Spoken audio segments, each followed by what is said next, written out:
The captain's stateroom. It's quite an impressive size, although it does look very Spartan.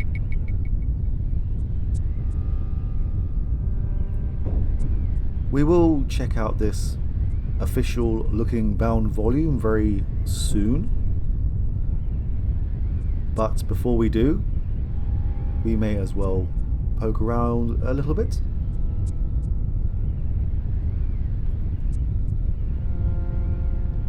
Yeah, maybe it's slightly inappropriate. It is the captain's bed, but he's dead, so he won't really mind. And if we are the sole living crew member left, then why not stay somewhere in luxury?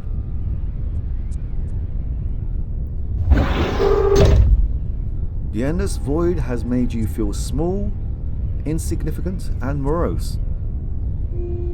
So what's new?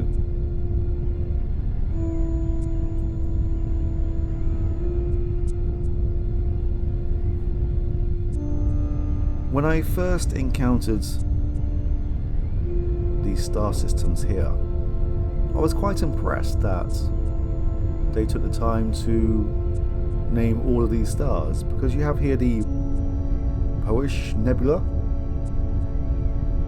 Malazzo Beta, Riley's Anomaly, and there is quite a few of these viewports. Emergency decompression alert. Pressure is dropping rapidly on deck 2. And there are many stars that you can view as well.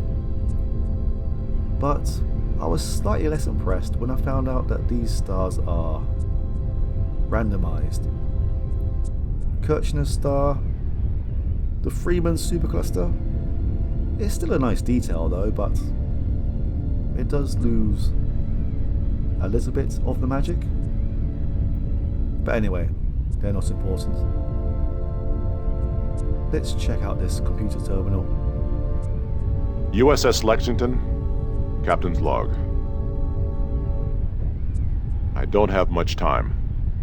The bridge recorders and comm logs will have full transcripts of the events that led to the current situation. This is a subjective account intended for the captain's log only. I'm afraid any gaps must be filled in later using previous entries. A lot has gone wrong since we first arrived in orbit around Persephone. Godforsaken world at the end of a 68 light-year voyage that has tried my ship and my crew. The details of this mission are known only to myself, my XO Lieutenant Commander Tran, and the captain of the Jericho, the science ship we've escorted from Earth. The three of us have carried this secret, a burden that has gotten heavier during each week of the trip out.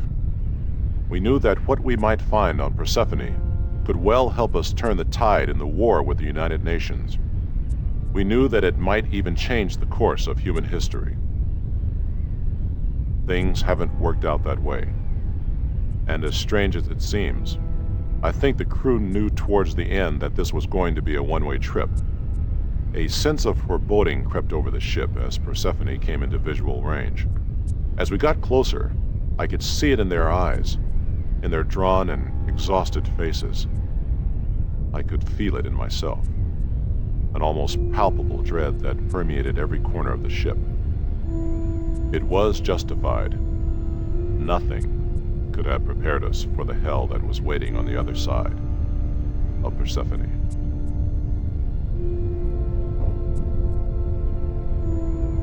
Emergency decompression alert. Pressure is dropping rapidly on deck 2.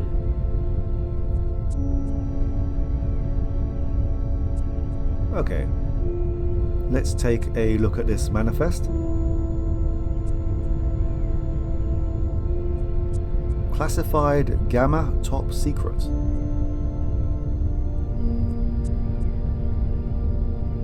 There are quite a few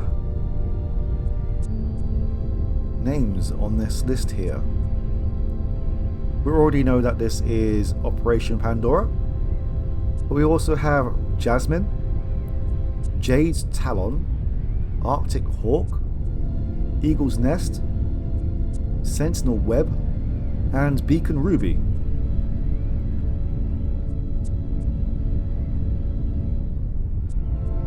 And a lot of these CC, COs, LCBs, whether these mean anything, I guess we will find out, or maybe not. Classified Top Secret Gamma. To Captain Stephen Dana, who we have just heard from the Office of Personnel. Final crew manifest for Mission 161. Captain Dana, attached you will find the final crew manifest for Mission 161. Code Pandora. Departure date 22nd of February 2134. 3 new personnel assignments were needed to replace members of the crew that were rotated from TAC Ops. 2 of the 3 billets have been filled. Your new operations officer is Lieutenant James Paul. Well, if you're American, Lieutenant. Lieutenant Paul has most recently served in ComNav Spacecom/Intel as the Special Executive Assistant to Admiral Parker. Lieutenant Paul also participated in the planning of Operation Pandora. Your new optoelectronic tech is Petty Officer 2nd Class Mark Aguilar.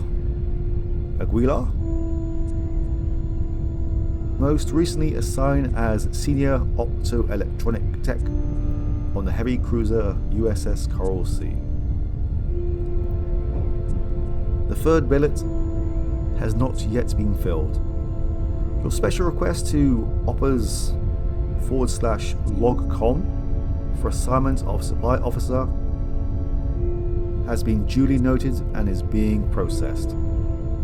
If the subject officer can be made available prior to the scheduled departure date of, he will be assigned to your crew.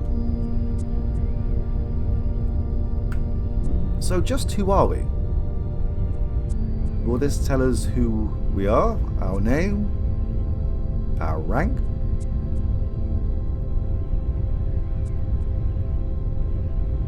Are we this supply officer who has yet to be assigned?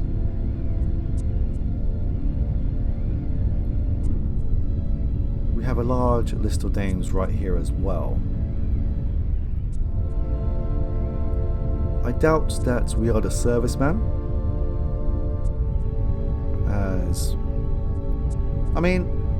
I guess Lorraine could be a name for a man, but generally it's a woman's name. We could be, forgive my pronunciation, Kiki Hasegawa or Thomas Carradine.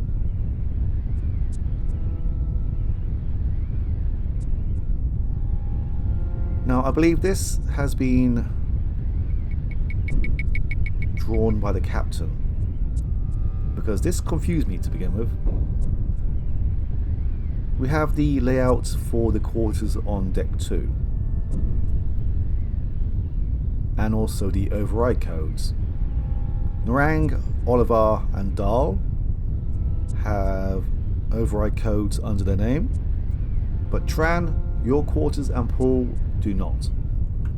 Now, I was confused because the captain drew this and he also wrote your quarters down. And I was trying to work out, well, if the captain's writing your quarters, is he implying himself? But no, it's actually our quarters. So he wrote this with the intention of us finding this.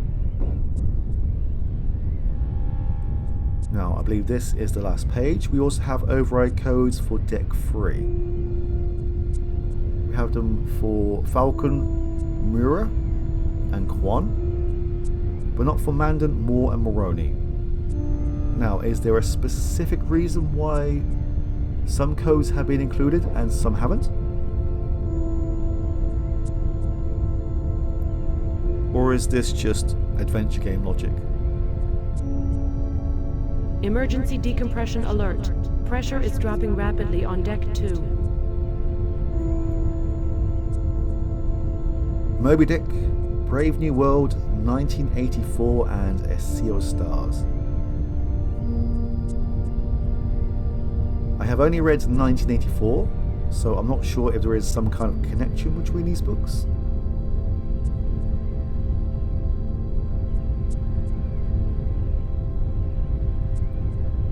A laser holoprint of the Lexington. Emergency decompression alert.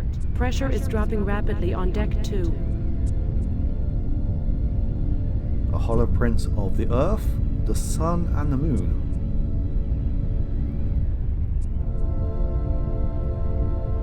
And one of the captain and his daughter.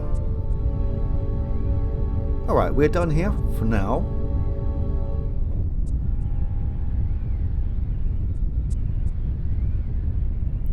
A star flower. A genetically engineered flowering plant. Alright, well, if it makes the room look nice, then fair enough. We do have a desk drawer, which is empty. And I believe every desk drawer on this deck is empty. And every cabinet drawer also contains nothing of interest on this deck. But I mean, if you want to poke around the captain's underpants, then fair enough, but that's not for us. Alright, let's move onwards.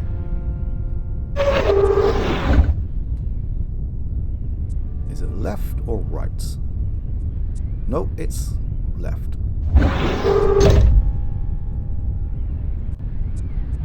I forgot to collect something above the computer earlier, and that is inside this emergency stores cabinet.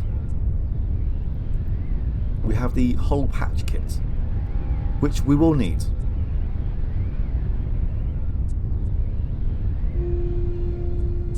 And we also need to open it. Inside we have the Emergency decompression alert. Pressure is dropping rapidly on deck 2. We have the molecular glue, gel foam spray and a patch, and also a sheet of instructions. Spray gel foam on or near micrometeorite or beam weapon puncture. Foam will be suspended in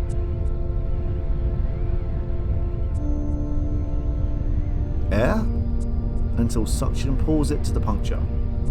Foam will accrete on hull alloy as it is pulled through by escaping atmosphere. Once puncture has been temporarily sealed by the foam, apply molecular glue to fiber steel patch and place patch securely over puncture. Can do. Alright.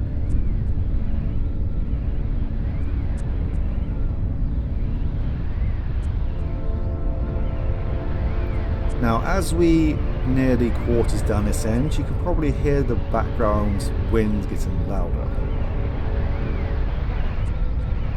But before we approach, we are going to explore some of these rooms. Now, we are currently in the storage area, and we have numerous different kind of spares.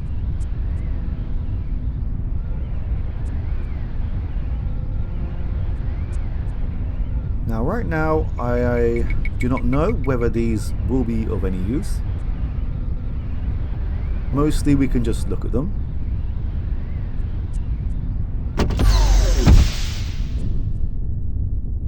But I believe there's one or two that we can actually... Emergency decompression alert. Pressure is dropping rapidly on deck 2. There are one or two that we can take with us.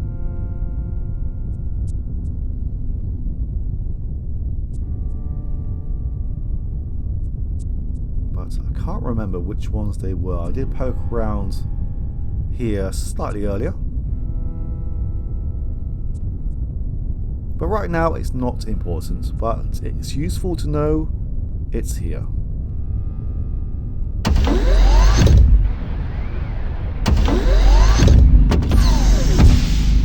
Here we have the state-of-the-art communication center, the 22nd century equivalent of the Radio Shack.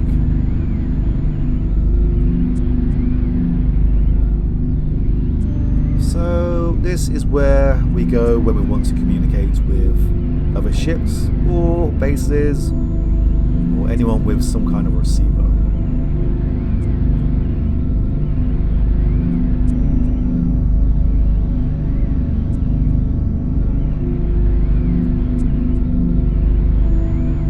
Faster than light tachyon communication system. Or maybe we can send some kind of SOS.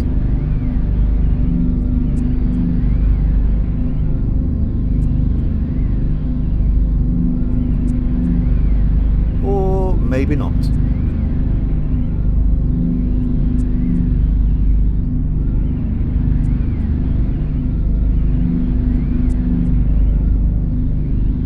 All Alliance ships, this is the USS Lexington. Hull ID, Lima, Charlie, Bravo, Hotel, 09er. Mayday, Mayday. We are under attack by a UN Geneva-class heavy cruiser. Our defensive screen has been penetrated. Our mission has been compromised. The ship has sustained serious damage. The electronics in the external communications array were shorted out by an enemy strike while we were moving the dish to acquire new transmission coordinates. Our dish is now locked in a useless position. If you receive this message, please retransmit to the Alliance base on Erebus as soon as possible.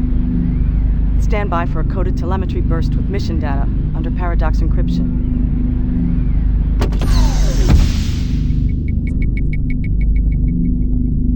Emergency decompression alert. Pressure is dropping rapidly on deck 2. An updated log of message traffic.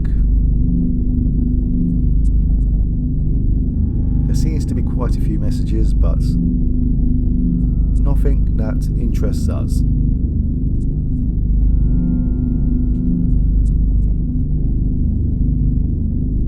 Routine intership communications, bulletins, low priority traffic. We can't actually do anything else really in here. At least not right now.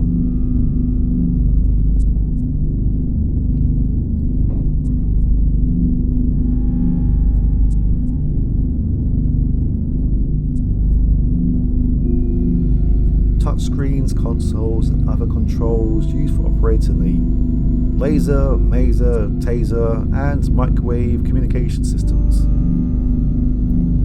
Alright, let's move onwards.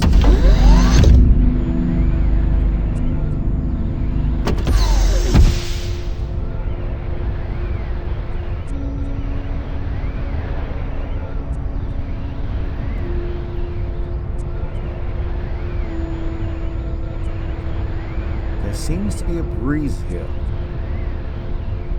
You can also hear a high keening whistle coming from the vicinity of one of the doors. So it's either going to be left or right. Let's start with left. This stateroom is protected by the privacy laws. You are not the legal occupant assigned to this stateroom. A VIS override code is required to gain access to this space. Now I believe this uses TX11. Access granted.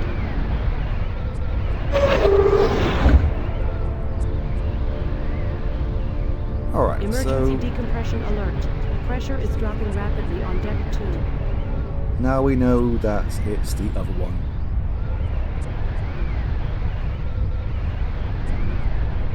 Now, these quarters, even though they are for higher ranking personnel, they're not as fancy as the captain's. And we find it inappropriate to sit on the captain's bed, but not on our crewmate's bed.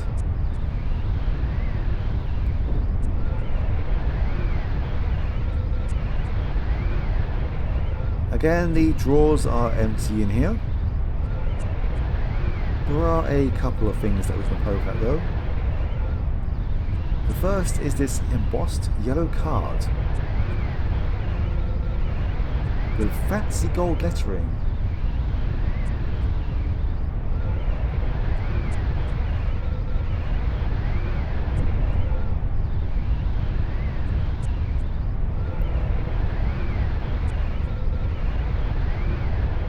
Oh wow, okay.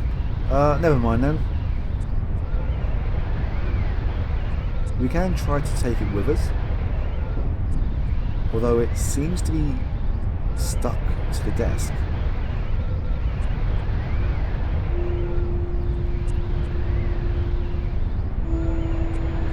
The colony world of Erebus, which is one of two major human colonies.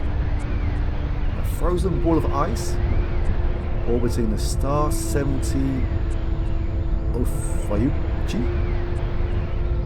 Definitely pronounced that wrong, but it sounds lovely. Emergency decompression alert. Pressure is dropping rapidly on deck 2. Planet Delta Pavonis 5. Currently uninhabited except for a small research station. Alright. A molecular model of the metallic crystalline Erica alloy.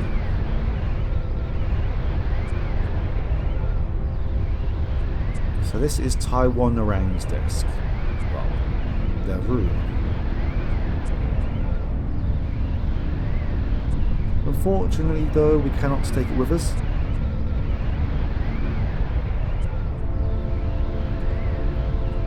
And Narang has Darwin's The Voyage of the Beagle, Watson's Double Helix, and Eckhart's classic Unified Field Theory.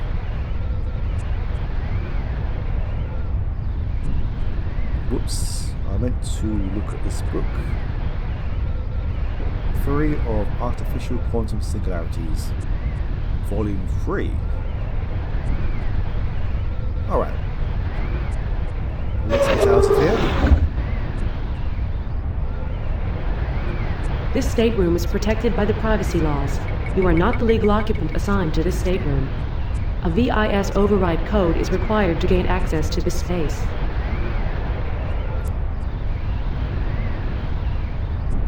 Now I believe this one is B29X. Access granted.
sounds a lot better.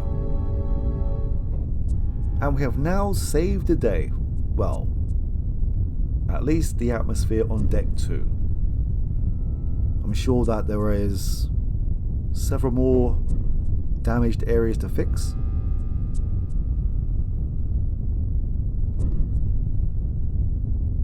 Congratulations, the puncture has been plugged.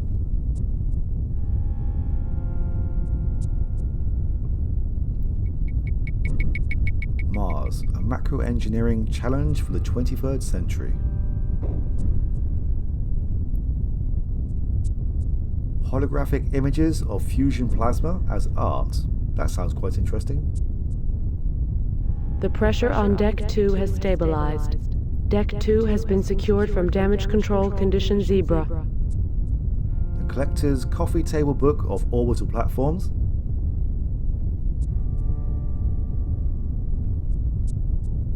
Right, we can see that. Frontiers of nanotechnology.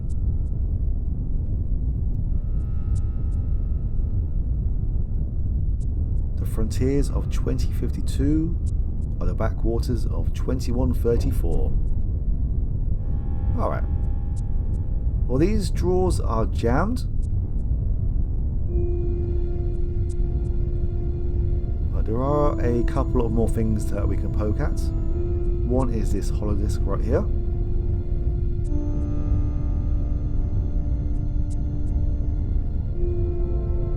Which seems to be chipped. Swedish nudes in Null G. We're going to take this with us. Oh, damn it.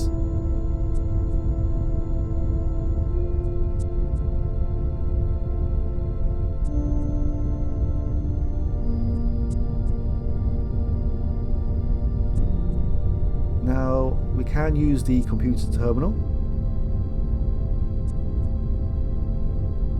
Computer? The main computer is down. Voice access to Deck 2 local systems only. Well, we could use it before, but now we have an update to our status. Any change in status? The pressure on Deck 2 has stabilized. Deck 2 has been secured from damage control condition Zebra. I'm done. Access terminated by user.